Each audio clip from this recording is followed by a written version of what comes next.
What's going on, Geekdom? This is Chipmunk doing another reaction.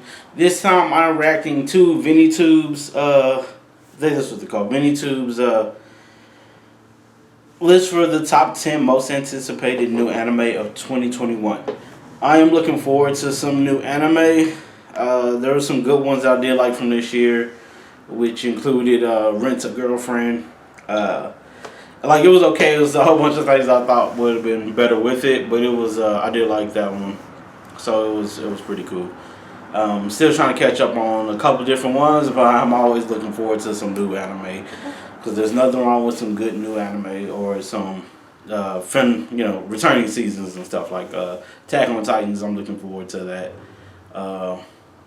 So yeah, I haven't started Attack on Titans. I know it already came out this year, but I probably won't finish until they come out with all the episodes.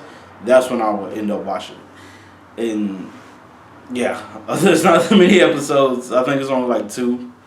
If it's not 1, 2. It's on Crunchyroll. So yeah, I'm not finna to watch it right now until it comes out in a.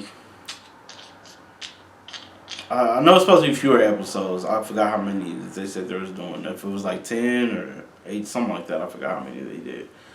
Supposed to be doing for this final season, but I'm looking forward to that one. But yep, let's go ahead and get right into it. Check this out. Check out this. But again, always remember that this is his ideas of his top 10 for 2021. Doesn't mean that this is exactly facts or anything is true. Your top 10 will be different from somebody else's top 10. But let's just check out and see what his are. Is it too early to look forward to 2021? Apparently not. Just look at the channel's videos and you can have that feeling that I, along with everyone else, is ready to kiss this chaotic year goodbye and keep an optimistic outlook for the year to come. Which is a shame because I honestly think that as far as anime is concerned, 2020 has been a pretty decent year. However, most of the shows that I really like this year are sequels, and part of me thinks that we should be judging a year by its non-sequels. So here we go, the top 10 most anticipated shows for 2021, and I intentionally didn't include sequels in this one. Remakes? Well, we'll have quite a number of them.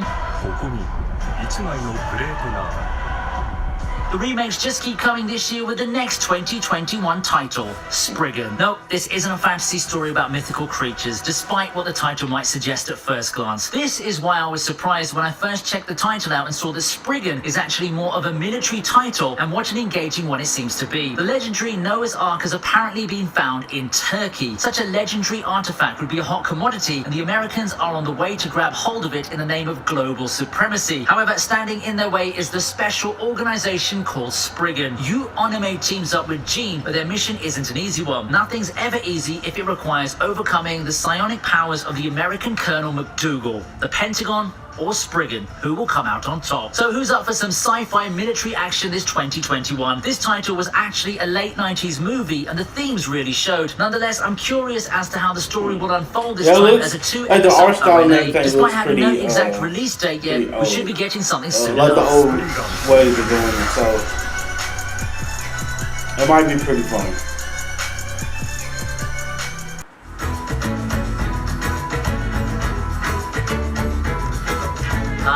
Eden Zero. Okay, I'll give everyone a few seconds to laugh at the designs that look like fusions of fairy tale characters and make jokes on Mashima recycling characters. You done? Okay, back to business. To be fair, I think that Eden Zero gets overlooked more than it deserves to be. I'm sure that the character designs have a lot to do with it, but having read the manga, I think that it's a pretty decent series in its own right. Eden Zero tells of a space adventure starring Shiki Granville. Having lived his life amongst machines, Rebecca and Happy appear. Yep, that's right. Marking the first time human presence comes into Granville Kingdom in a century. Things start getting dangerous, and Shiki has to take to the skies and explore the world beyond with his new friends. If you enjoyed Fairy Tail, you're sure to like this one. If not, please give it a try. I admit it feels the same at times, but I think that Eden Zero gives a nice twist to the usual fantasy world really that we've come to expect from Hiro Mashima. I don't know if I'll be a fan of that one.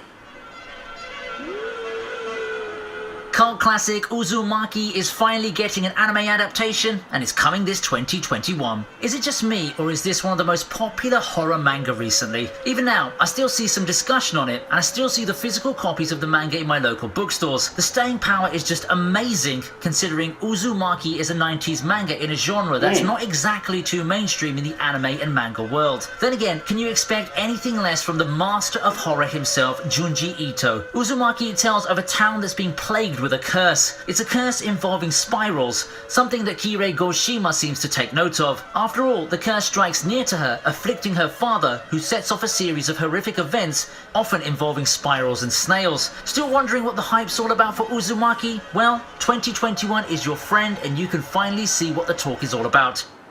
Tokyo Revengers joins the fray this 2021, and it's our next My entry. favorite manga, I think, for horror was Presence. Presence was pretty fun. Well, it's one of those time travel plots again, and this time we get it with a dash of gang warfare. It didn't take too long, but 2017's Tokyo Revengers will be getting its much-awaited anime adaptation in 2021. What is it about, you might ask? Well, it's about some guy named Takamichi Hanagaki. Things aren't looking too good for him, but the downward spiral continues when he finds out that his ex-girlfriend Hinata has been murdered by the notorious Tokyo Manji gang. As luck would have it, he finds himself traveling through time, 12 years in the past to be specific, when he was still in a relationship with the girl. Realizing that he can still save Hinata, Takemichi decides to join the ranks of the Tokyo Manji and find a way to rewrite the future and rescue her from such a cruel fate. Now, here's a unique twist to the change the past route of anime storytelling. Having read the manga, I know that it would only be a matter of time before Tokyo Revengers will get an anime adaptation, and I honestly think that this will be the sleeper hit of the season. Maybe. You get a remake, you get a remake, everyone gets a remake. Shaman King is our next entry on the list.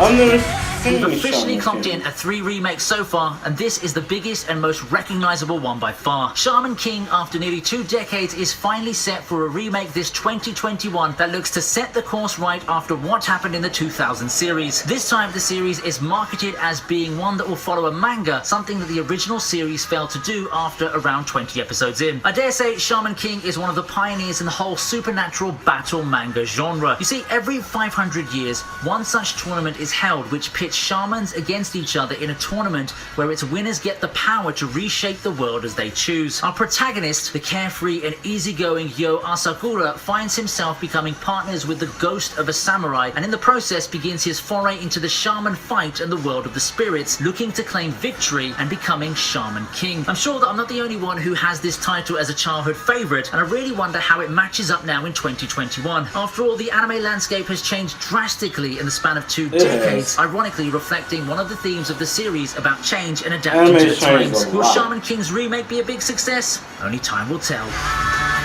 I've never heard of Shaman King.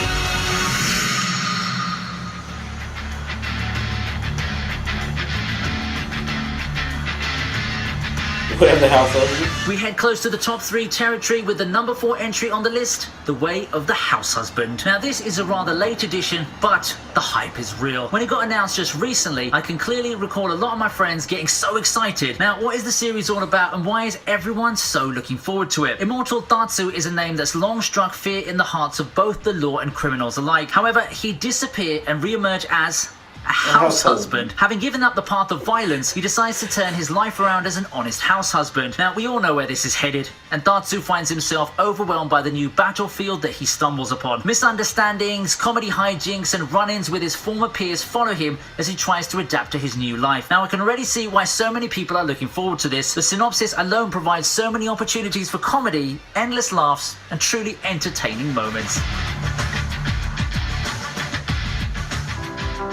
神なる力は芳醇なる糧力を失いしかぬ者に再び立ち上がる力を与え Third in our most anticipated list is the one and only isekai that will feature this time, Mushoku Tensei. Yes, novel readers rejoice. The much awaited Mushoku Tensei is making its way to television this 2021, and I'm with you on the hype train. The isekai wave doesn't seem to be stopping anytime soon, but along the way, it's given us some really cool shows like Shield Hero and ReZero. Mushoku Tensei is nothing like them. I think that Mushoku Tensei is more focused on excellent world building and character redemption. Instead of catching the attention of people with this unique plot, it focuses more on the things that I'm not sure can translate well in anime formats. Of course, much of the standards and tropes that plague the genre find their home in Mushoku Tensei. You have the Truckun thing, you have the reincarnation thing, and you have the guy who finds himself a prodigy in the new world even as a young boy. Oh, and he's a complete pervert too. Nevertheless, if the novel readers are to be believed, Mushoku Tensei is really a lot better than you'd expect from other titles in the genre. For something that's become so homogenized, the isekai genre sure is finding ways of innovating and getting better and better in small, steady steps.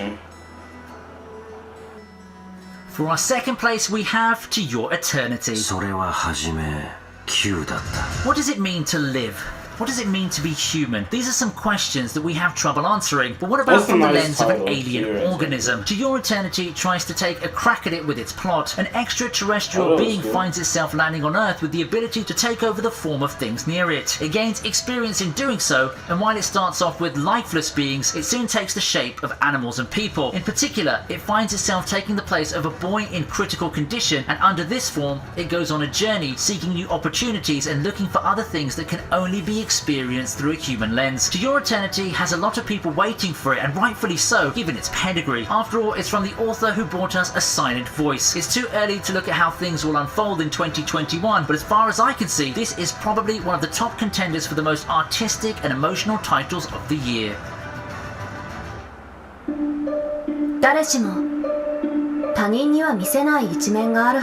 We finish up with the most anticipated new title this 2021, Horimiya. It's no surprise that Horimiya made it to this list, but it topping it? Well, it's a bit early, but it's by far one of the most anticipated rom-coms I've seen in a while. Everyone can't stop talking about it, so I checked out the manga after getting the blessing of my friends, and it is amazing. It's quite easy to summarize Horimiya. Two people who have hidden sides run into each other and start getting along. However, I think the Horimiya's strength lies in its premise, and you do have to actually read or watch it to see how much of a genius title it is. It never fails to give me laughs and an ample dose of fluff. Have we seen this setup a lot already? Yes. Nevertheless, as I just said now, Horimiya still manages to make it so exciting and entertaining. I'd say that the manga is surprisingly good as it goes on, but that would be doing it a disservice to the first parts of the manga, which I think are just great in their own right. I had a lot of fun reading this manga, and it just keeps getting better. I'm sure the rom-com fans will be waiting for a big treat like this in 2021.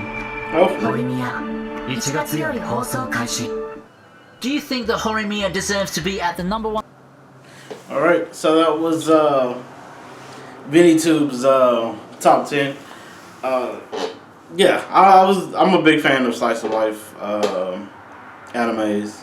So, which is funny is I like the rom-coms for anime. Like I would watch those and I can enjoy some of those. But when it comes to like American live action rom-coms, it's kind of dull for me to where I can't really watch them. Which is funny, but it happens. It's just I think I like the comedy style, the way that they do it in animes. But but yeah, it's a lot of interesting titles. I haven't read any of the mangas for any of these animes that's coming out for 2021, but I would definitely check some of these out. Or I've seen any of the remakes before, or the past for the remakes. But yeah, we'll definitely check it out. Let me know what y'all think about this in the comments below. If you like this video, please put a like on the video. If you like, subscribe and see some more of my content, please do. I really do appreciate everyone who hopped on. It just made me think about something. The Promised Neverland. I was gonna do a reaction to it. Well, I thought about it after I watched the video, because I had watched the video, so I can't do a reaction to it. As y'all know that, or if you don't know, Promised Neverland has a live action adaptation that's coming out, And I had watched it and seen it. I was like, what the heck is going on? So hopefully they don't destroy it with the live action. There's not that many live actions that I have liked or I do like. So hopefully it won't be too bad. My favorite live action, I would say they actually did pretty well, was the Korean version of Old Boy. I think that one was my favorite live action one so far. But I haven't found a really good live action adaptation from a manga in a good while. So yeah, so as usually goes, manga is the best form of it. Then you go to like anime. Anime would be like second. Then live action would be like third to best adaptations, but best version, I guess. But we'll see. We'll see how everything goes with that. Hopefully, Promised Neverland goes well. But we'll see. Thank you all for just hopping on and giving me a try. I really do appreciate it. Thank you so much. Please do take care of yourselves and each other. Peace.